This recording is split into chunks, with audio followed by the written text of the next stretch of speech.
Hi guys, welcome back to my channel Together We Journey.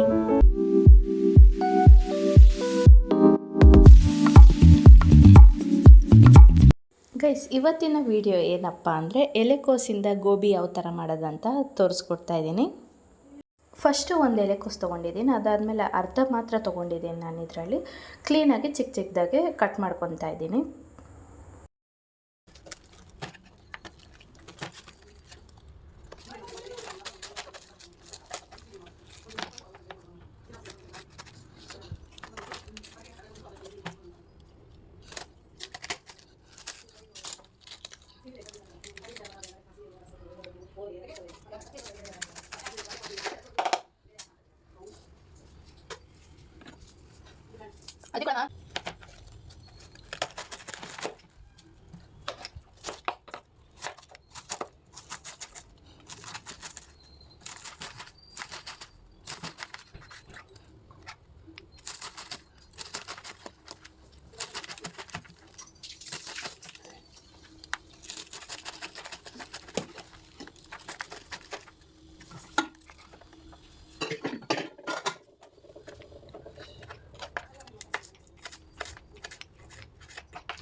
ಎರಡರಿಂದ 3 spoon ಆಗೋಷ್ಟು ಅಚ್ಚ ಖಾರದ ಪುಡಿ, 2 ಸ್ಪೂನಷ್ಟು ಉಪ್ಪು, 1/4 ಸ್ಪೂನ್ ಆಗೋಷ್ಟು ಮೆಣಸಿನ ಪುಡಿ,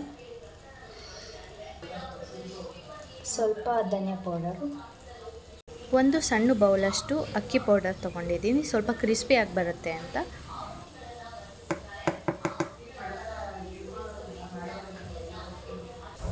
ಅದೇ ಬೌಲಲ್ಲಿ 2 ಬೌಲಷ್ಟು ಆಗೋಷ್ಟು ಗ್ರಾಮ್ ಫ್ಲೋರ್ ಅಂದರೆ ಕಡಲೆ ಹಿಟ್ಟು ತೊಗೊಂಡಿದ್ದೀನಿ.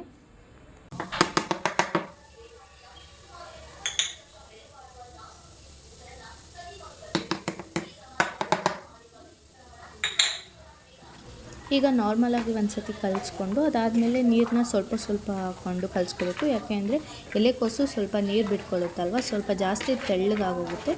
ಸೊ ಸ್ವಲ್ಪ ನೋಡಿಕೊಂಡು ನೀರು ಹಾಕ್ಕೊಂಡು ಹಂಗೆ ಕಲಿಸ್ಕೋಬೇಕು.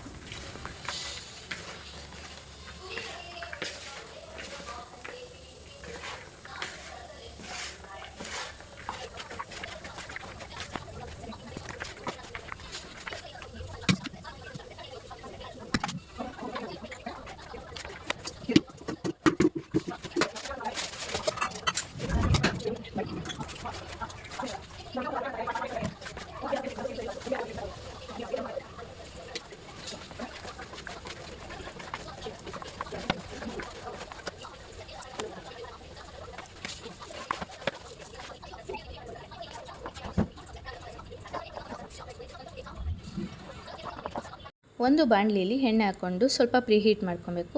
ಇಟ್ಕೊಂಡಿರೋವಂಥ ಮಿಶ್ರಣನ ನಾವು ಬೋಂಡ ಹಾಕೋ ಥರ ಕ್ಲೀನಾಗಿ ಸ್ವಲ್ಪ ಚಿಕ್ಕದಾಗಾದರೂ ಪರವಾಗಿಲ್ಲ, ಲೈಕ್ ಪಕೋಡ ಥರ ಬೇಕು ಅಂದರೆ ದೊಡ್ಡದಾಗೆ ಹಾಕ್ಕೊಂಡು ತಿನ್ಬೋದು.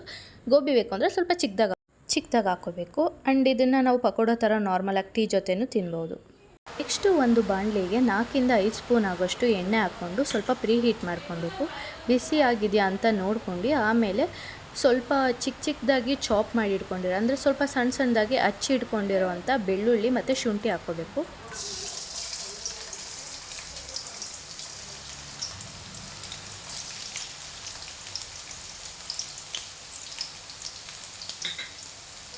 ನೆಕ್ಸ್ಟು ಅರ್ಧ ದೊಣ್ಣೆಮೆಣಸಿನ್ಕಾಯಿನ ಚಿಕ್ಕದಾಗಿ ಕಟ್ ಮಾಡ್ಕೊಂಡಿರೋದು ಎಣ್ಣೆಗೆ ಹಾಕ್ಕೊಂಡು ಫ್ರೈ ಮಾಡ್ತಾಯಿದ್ದೀನಿ.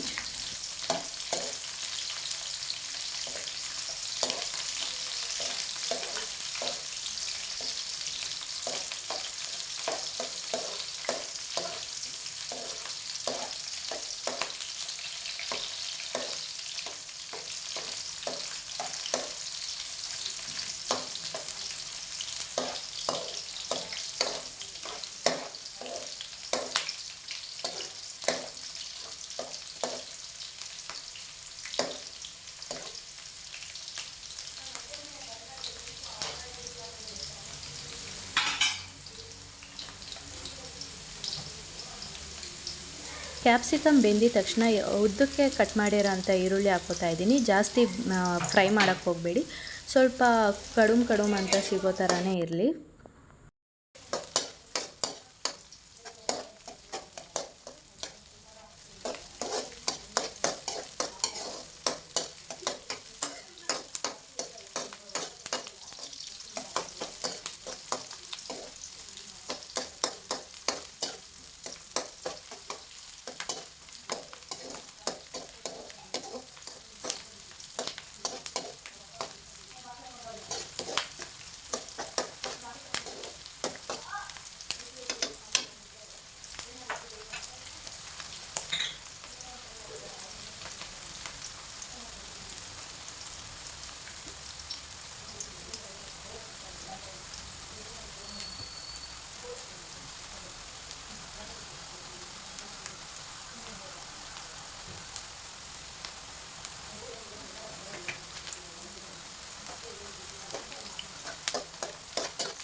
ಲೈಟ್ ಬ್ರೌನಿಷ್ ಆಗೋಷ್ಟು ಫ್ರೈ ಮಾಡ್ಕೊಬೇಕು. ಅದಾದಮೇಲೆ 2 ಸ್ಪೂನ್ ಆಗೋಷ್ಟು ಗ್ರೀನ್ ಚಿಲ್ಲಿ ಸಾಸ್ ಹಾಕ್ಕೊತೀನಿ. 1 ಸ್ಪೂನ್ ಆಗೋಷ್ಟು ಸೋಯಾ ಸಾಸ್ ಹಾಕ್ಕೊತಾ ಇದ್ದೀನಿ.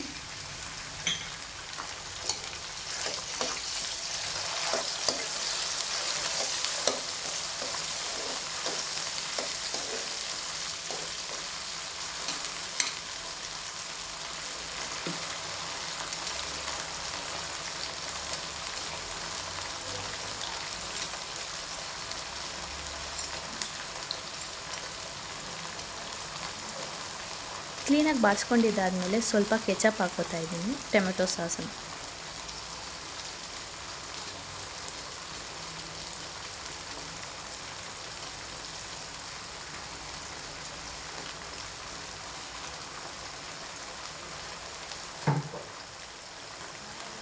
ಕಾರ್ನ್ಫ್ಲೋರ್ ಪೌಡರ್ನ ಸ್ವಲ್ಪ ನೀರಲ್ಲಿ ಹಾಕ್ಕೊಂಡು ಮಿಕ್ಸ್ ಮಾಡಿ ಅದಕ್ಕೆ ಹಾಕ್ಕೊತಾ ಇದ್ದೀನಿ ಆ ಮಿಶ್ರಣನ. ಯಾಕೆ ಹಾಕ್ಕೋತಾ ಇದ್ದೀನಿ ಅಂದರೆ ಕ್ರೀಮಿನೆಸ್ ತುಂಬ ಚೆನ್ನಾಗಿ ಬರುತ್ತೆ. ಕಾರ್ನ್ಫ್ಲೋರ್ ವಾಟರ್ ಹಾಕ್ಕೊಂಡಾದ್ಮೇಲೆ ಕ್ಲೀನಾಗಿ ಮಿಕ್ಸ್ ಮಾಡ್ಕೊಬೇಕು. ಈಗ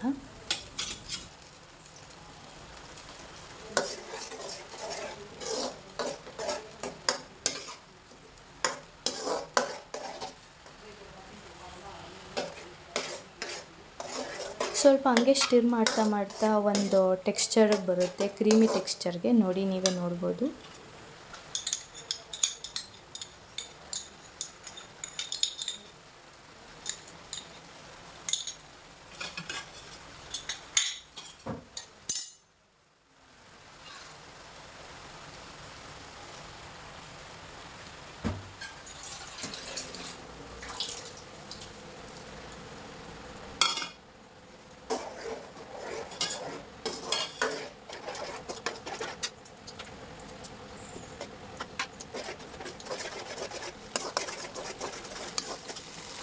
ಸ್ವಲ್ಪ ಅದು ಕುದ್ದಿ ಆಗಿದ್ಮೇಲೆ ನಾವು ಮಾಡ್ಕೊಂಡಿರೋವಂಥ ಡ್ರೈ ಗೋಬಿನ ಸ್ವಲ್ಪನೇ ಹಾಕ್ಕೊಂಡು ಕ್ಲೀನಾಗಿ ಅದನ್ನು ಒಂದಾಗೋ ಥರ ಸ್ಟಿರ್ ಮಾಡ್ತಾ ಇರಬೇಕು.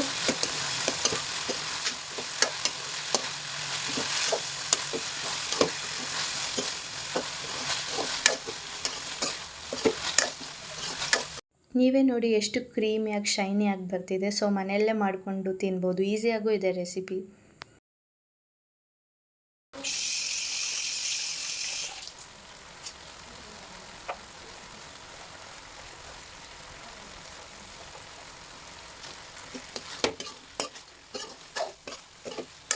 ಸ್ವಲ್ಪ ಬಿಸಿ ಆದಮೇಲೆ ಸಣ್ಣದಾಗಿ ಕಟ್ ಮಾಡ್ಕೊಂಡಿರೋವಂಥ ಕೊತ್ತಂಬರಿ ಸೊಪ್ಪನ್ನ ಉದುರಿಸ್ಬೇಕು.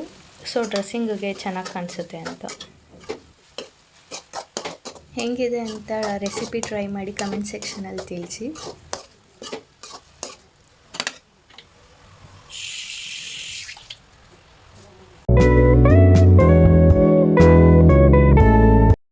That's all. ರೆಸಿಪಿ ಇಷ್ಟ ಆಗಿದರೆ ಲೈಕ್ ಮಾಡಿ, ಶೇರ್ ಮಾಡಿ, ಕಮೆಂಟ್ ಮಾಡಿ. Don't forget to subscribe.